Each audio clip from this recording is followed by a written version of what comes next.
Welcome to the Twilight Saga podcast. I'm Wyck, Godfrey, the producer. I'm Kellan Lutz, I play Emmett. I'm David Slade, and I'm this awesome director. I'm Ashley Greene, and I play Alice. I'm Jackson Rathbone, and I play Jasper. We got to see Jasper as a human. What was that like for you? It was great. Did you have to create a different character than the Jasper as a vampire? A little bit. You know, I think Jasper's a vampire. It's been almost like 200 years as a vampire, so definitely kind of that was much different than playing him as a human. But the thing I liked best about those sequences is actually just kind of pulling the wool over y'all's eyes and just being like, oh, I have to go horseback training. Yes. I just have to go take 5 hours out of the day to go drive to the I actually seem to recall one day you weren't so excited to go horseback training. Well, I think it was after like a couple of days of it, and plus like the workouts and plus the fight choreography. I was sore everywhere. Well, the punch in the face, that actually was probably the best. I felt so happy. He told me to hit him. Yeah, Let's be honest here. The pain medicine was I just wanted to go home that day. I did. I was tired. I've been a long shoots. But no, that was probably the best part for me was getting to get back on the horse. Honestly, like it was. That so ranch was really cool. The ranch was amazing. Those people were really nice. And that was When did you get to go to the ranch? That was actually our first day of shooting. Yeah, Emmett rides. Emmett rides. Also, yes.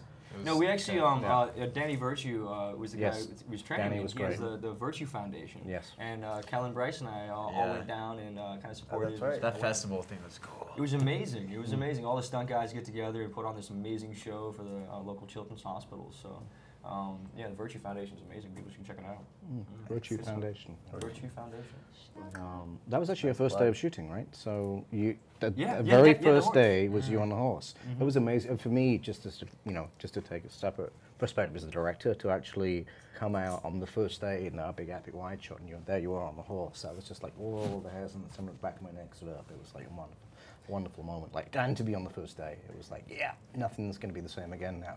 It was great. Yeah. Excellent. Well, I'm excited. I heard from a couple of reporters that they really loved what you did with the fantasy dream sequence. They said they said it did some effect. I mean, I haven't seen it. Yeah. We shook the camera. You're gonna dig it a lot, but then we kind of took the shaking out, but left the kind of middle section in. So you kind of just do this. Oh, cool. Yeah, it's a big jump. It's a nice little jump sequence. Really it excited is fun. to see it all.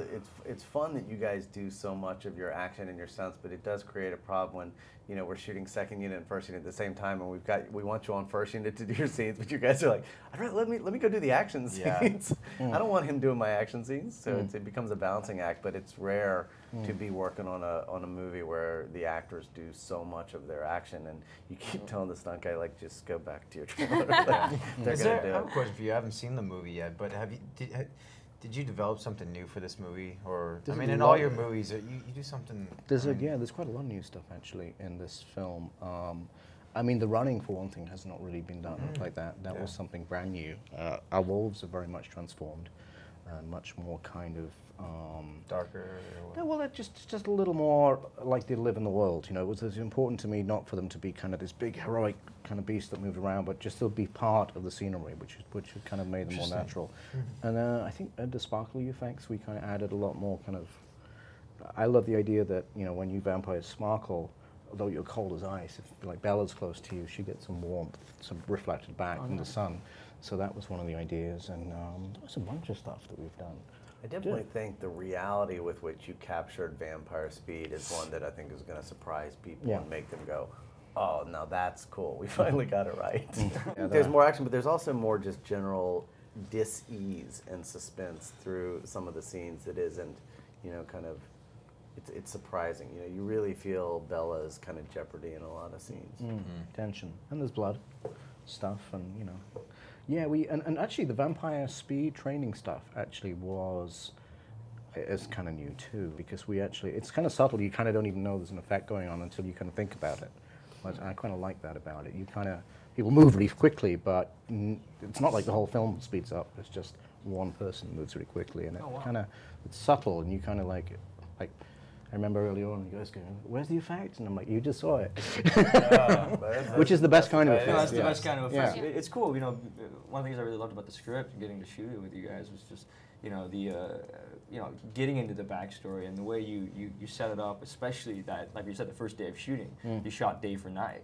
Yeah. I thought that was like when I saw the ADR stuff. I mean, I don't know if it was even color corrected, but it was ridiculously gorgeous. Yeah, it looks really And beautiful. it was just beautiful and like. It's It was also cool. it's fun because you're telling her this story, which for you're telling her because she needs to know what it's going to be like to fight the newborn vampires and what it was like when you trained them, and she's sitting there thinking, this is going to be what it's like when I am a newborn, and I think it has that kind of dual purpose that really resonates, because you do feel like when you're watching it, you're really exposing yourself, to her and really sort of what life was like beforehand, and all she can think about is, okay, so That's great, funny, I'm so- going to be a newborn, and She's taking notes. yeah, But it's exactly. interesting. I think you kind of that's kind of you feel that, but actually it's really emotional performance you get there, and by the y'all's end of kiss it, is hot. it's true. Yeah. Yeah. Should we reenact that? There's a big kiss at the end. Well, Okay. I mean, y'all had rehearsed. thank you for Thank that. you, V. Yeah. Actually, That's that good. was the $200 I slipped Melissa. No. That's all that was. Yeah. No, but it came out really emotional. And Excellent. actually, that scene. Was Well, I like that because one of my favorite. at the third story of this franchise, we get to go into back into the history of some of these characters with Rosalie, with Jasper, and at the same time we're talking about the future, like you said, with Bella becoming a newborn, and that's what Breaking Dawn's all about, and like the next two stories. So it kind of sets up the rest of. Once again, it kind of keeps propelling the story and talking about the past as well. It's really a nice balance there.